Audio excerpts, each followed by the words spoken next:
The rat trap पूरी detailed summary कहानी की शुरुआत एक गरीब पेडलर से होती है। ये पेडलर पूरे स्वीडन में घूमता रहता था। वह छोटी-छोटी रैट ट्रैप बनाकर उन्हें बेचता था। इन रैट ट्रैप को बनाने में ज़्यादा खर्च नहीं होता था। जो थोड़े बहुत पैसे उसे मिलते थे उन्हीं से वह अपनी ज़िंदगी चलाता था। पेडलर की ज़िंदगी बहुत कठिन थी। उसके पास अपना घर नहीं था। उसके पास रहने की कोई परमानेंट जगह भी नहीं थी। कभी उसे किसी के घर में रात बिताने की जगह मिल जाती थी और कभी उसे किसी दूसरी जगह रुकना पड़ता था। उसकी ज़िंदगी में गरीबी और अकेलापन दोनों थे। लेकिन इस पेडलर की एक खास सोच थी। वह मानता था कि पूरी दुनिया एक बड़ी रेट ट्रैप है। उसके अनुसार दुनिया इंसान के सामने अलग-अलग तरह के लालच रखती है। पैसा एक लालच है, अच्छा खाना एक लालच है, आराम और सुख सुविधाएं भी लालच है। इंसान इन चीज़ों को पाने के लिए उनके पीछे भागता है। लेकिन जैसे ही वह इनके लालच में फंस जाता है, उसके लिए बाहर निकलना मुश्किल हो जाता है। पेडलर को यह आइडिया बहुत इंटरेस्टिंग लगता था। वह सोचता था कि दुनिया में मौजूद सारी अच्छी चीज़ें एक तरह से बेट हैं। जैसे रैट ट्रैप में चूहे को पकड़ने के लिए बेट लगाया जाता है, वैसे ही दुनिया भी इंसान को अपने लालच में फंसाती है। लेकिन पेडलर को यह पता नहीं था कि एक दिन वही दुनिया उसके लिए भी एक रैट ट्रैप बन जाएगी। एक दिन पेडलर बहुत खहुआत वह एक छोटे से कॉटेज के पास पहुंचा। उस कॉटेज में एक बूढ़ा आदमी रहता था। उससे क्रॉफ्टर कहा गया है। क्रॉफ्टर ने पेडलर को देखा और उसे अपने घर में आने के लिए कहा। उस समय पेडलर के पास जाने के लिए कोई दूसरी जगह नहीं थी, इसलिए उसने क्रॉफ्टर का इनविटेशन एक्सेप्ट कर लिया। क्रॉफ्टर ने उसके साथ बहुत अच्छा व्यवहार किया। उसने पेडलर को खाना दी, रात में सोने के लिए ये जगह दी। उसके साथ आराम से बातचीत भी की। क्रॉफ्टर बहुत अकेला रहता था, इसलिए उसे किसी इंसान से बात करने का मौका मिलना अच्छा लगता था। बहुत फ्रेंडली हो गया। क्रॉफ्टर ने पेडलर को अपनी ज़िंदगी के बारे में बताया। उसने बताया कि उसके पास एक काऊ है। वह उस काऊ का मिल्क बेचकर पैसे कमाता है। उसकी इनकम इतनी अच्छी थी कि वह अपनी ज़रूरतें पूरी कर सकता। क्रॉफ्टर अपने पैसे को लेकर काफ़ी कॉन्फिडेंट था। उसने पेडलर को बताया कि उसके पास 30 क्रोनर है। उसने अपने 30 ओनर पेडलर को भी दिखाया। क्रॉफ्टर को पेड़ पर पूरा भरोसा था।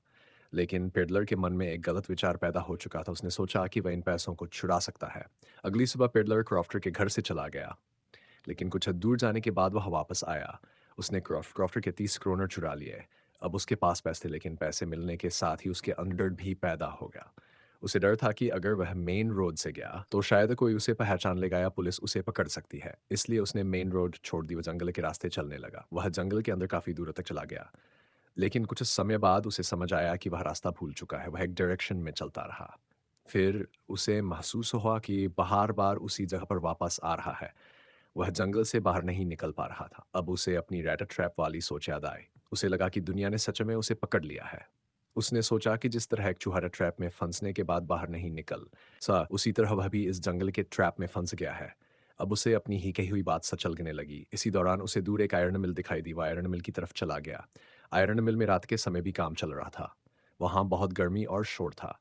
पेडलर वहां कुछ देर रुक गया। वही आयरन मास्टर ने उसे देखा। आयरन मास्टर उस आयरन मिल का मालिक था। उसने पेडलर को ध्यान से देखा। उसे लगा कि शायद वह आदमी उसका पुराना अक्वेंटेंस है। उसे लगा कि कैप्टन वॉन स्टाहल हो सकता है। कैप्टन वॉन स्टाहल उसके पुराने रेजिमेंट का साथी था। आयरन मास्टर ने पेडलर से बात की। पेडलर ने ही कहा कि वह कैप्टन वॉन स्टाहल है, लेकिन उसने यह भी साफ नहीं किया कि वह कैप्टन वॉन स्टाहल नहीं है। इस मिसअंडरस्टैंडिंग की वजह से आयरन मास्टर ने उसे अपने घर आने के लिए कहा, लेकिन पेडलर डर गया। उसे लगा कि अगर वह आयरन मास्टर के घर गया तो उसके चोरी किए हुए 30 क्रोनर पकड़ लिए जाएंगे। इसलिए उसने आयरन मास्टर के घर जाने से मना कर दिया। आयरन मास्टर को लगा कि शायद पेडलर शर्म की वजह से उसके घर नहीं आना चाहता। उसने उसे दोबारा बुलाने की कोशिश की, लेकिन पेडलर फिर भी तैयार नहीं हुआ। इसके बाद आयरन मास्टर ने अपनी बेटी एडला को पेडलर के पास भेजा। एडला बहुत खींड और समझदार लड़की थी। वह पेडलर को देखकर समझ गई कि उसकी हालत अच्छी नहीं है। उसने उसे बहुत प्यार और रिस्पेक्ट से बात की। उसने उसे बताया कि क्रिसमस की रात है। उसने पेडलर से कहा कि उसे उनके घर आकर क्रिसमस उनके साथ बिताना चाहिए। पेडलर ने पहले थोड़ा डाउट किया, लेकिन एडला के जेंटल बिहेवियर को देखकर वह उसके साथ जाने के लिए तैयार हो गया। अब पेडलर आयरन मास्टर के घर पहुंच गया। घर पहुंचने के बाद उसके साथ बहुत अच्छा व्यवहार किया गया। उसे साफ होने का मौका दिया गया। उसे अच्छे कपड़े पहना दिया गया और उसे आराम करने के लिए कंफर्टेबल जगह दी गई। लेकिन कुछ समय बाद आयरन मास्टर ने पेडलर को ध्यान से देखा। अब उसे समझ आया कि ये है कैप्टन वॉन स्टाहलन ही है। आयरन मास्टर बहुत गुस्सा हो गया। उसे लगा कि पेडलर ने जानबूझकर उसे धोखा दिया है। उसने कहा कि पेडलर को तुरंत घर से चले जाना चाहिए, लेकिन एडला ने अपने फेदर को रोक दिया। उसने कहा कि आज क्रिसमस है, इस गरीब आदमी को कम से कम क्रिसमस तक घर में रहने दिया जाए। एडला ने पेडलर को एक इंसान की तरह देखा। उसने उसके साथ उसकी गरीबी की वजह से बुरा व्यवहार नहीं किया। आयरन मास्टर आखिरकार मान गया। उसने उनके साथ क्रिसमस मनाया। उसने अच्छा खाना खाया, उसे आराम मिला, और सबसे इम्पोर्टेंट बात थी कि उसे पे पहली बार महसूस हुआ कि कोई इंसान उसके साथ बिना किसी लालच के अच्छा व्यवहार कर रहा है। एडला ने उससे कुछ मांगा नहीं था। उसने उससे कोई फ़ायदा लेने की कोशिश नहीं की थी। उसने केवल उसे सम्मान और काइंडनेस दी थी। ये बात पेडलर के दिल पर बहुत गहरा असर डालने लगी। उसके पास अभी भी क्रॉफ्टर के चोरी किए हुए 30 क्रोनर थे, लेकिन अब उसका कॉन्शियंस उसे परेशान करने लगा। उसे याद आया कि क्रॉफ्टर ने उस पर भरोसा किया था। उसने उसे अपने घर में जगह दी थी। उसने उसे खाना दिया था। फिर भी पेडलर ने उसके पैसे चुरा लिए थे। अब उस ए अपनी गलती का एहसास होने लगा। अगली सुबह क्रिसमस का दिन था। तभी आयरन मास्टर और एडला को पूरी सच्चाई पता चल गई। उन्हें पता चला कि पेडलर असल में कैप्टन वनस्टा हलन ही है। आयरन मास्टर फिर बहुत गुस्सा हो गया। उसने पेडलर को घर से जाने के लिए कहा, लेकिन एडला ने उसके प्रति अपनी काइंडनेस नहीं बदली। उसने सोचा कि भले ही पेडलर ने उनसे झूठ बोला हो, लेकिन उन्होंने उसे क्रिसमस की खुशी दी है। इसलिए उसने पेडलर को क्रिसमस प्रेजेंट देने का फैसला किया। ये काइंडनेस पेडलर के लिए बहुत इंपॉर्टेंट साबित हुई। जब पेडलर घर से जाने लगा, तब उसके अंदर बहुत बड़ा चेंज आ चुका था। अब उसे अपने चोरी किए हुए पैसे याद आ रहे थे, उसे क्रॉफ्टर याद आ रहा था, और उसे एडला की काइंडनेस भी याद आ रही थी। महसूस किया कि एडला ने उसे एक अच्छा इंसान समझकर ट्रीट किया था, इसलिए अब वो उसके ट्रस्ट को और धोखा नहीं देना चाहता था। पेडलर ने फैसला किया कि वह क्रॉफ्टर के 30 क्रोनर वापस करेगा, लेकिन वह सीध क्रॉफ्टर के घर वापस जाने की हिम्मत नहीं कर पाया। इसलिए उसने एक रैट ट्रैप लिया। उसने 30 क्रोनर उस रैट ट्रैप के अंदर रख दिए। उसके साथ उसने एक लेटर भी छोड़ा। उस लेटर में उसने एडला को धन्यवाद दिया। उसने बताया कि उसकी काइंडनेस ने उसके अंदर बदलाव ला दिया है। उसने यह भी बताया कि उसने क्रॉफ्टर के पैसे वापस दिए हैं, और सबसे इंटरेस्टिंग बात यह थी कि उसने उस लेटर के अंत खुद को कैप्टन वॉन्स्टाहल के नाम से साइन किया। इसका एक डीप मीनिंग है। इसके बाद में पेडलर कैप्टन वॉन्स्टाहल बनने का झूठ बोल रहा था, लेकिन अंत में वह सच में उस नाम के योग्य बनेगा। एडला की काइंडनेस ने उसके अंदर की अच्छे को बाहर निकाल दिया। अब वह अपन ए पुराने गलत रास्ते से बाहर निकल चुका था। यही रेड ट्रैप कहानी का सबसे इम्पोर्टेंट मैसेज है। कहानी हमें बताती है कि इंसान के अंदर अच्छाई हमेशा मौजूद हो सकती है।